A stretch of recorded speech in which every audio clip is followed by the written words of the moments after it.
You've both covered White Houses in the past. Are all White Houses chaotic?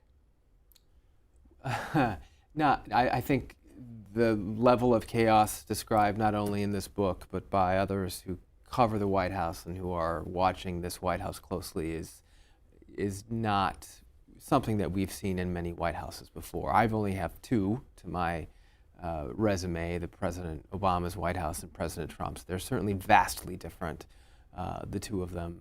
Yes, it is true that any White House, no doubt, has a degree of chaos insofar as you're making decisions at lightning paces. There are things going on from foreign policy crises to domestic policy to oil spills to who knows what at a moment's notice, and that creates a certain amount of chaos just because of being at the epicenter, really, of the world.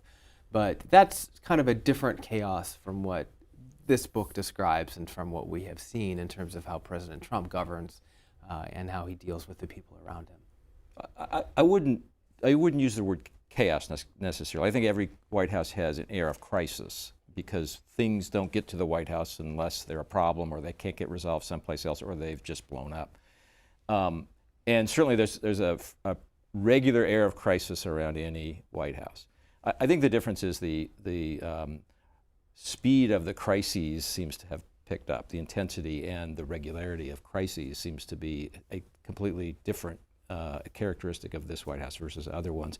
But I will also say that's probably characteristic of the political system in general. I mean, things tend not to get resolved, things tend to blow up, and we're in a very hyper-partisan, hyper-polarized, deeply emotional time in the national debate, and a lot of that is both reflected in and created by the Trump White House. So yeah, in that sense, I think it's different, and I think that atmosphere is reflected well in this book to the extent that that's what you see, that's kind of what you get when you see the White House in action.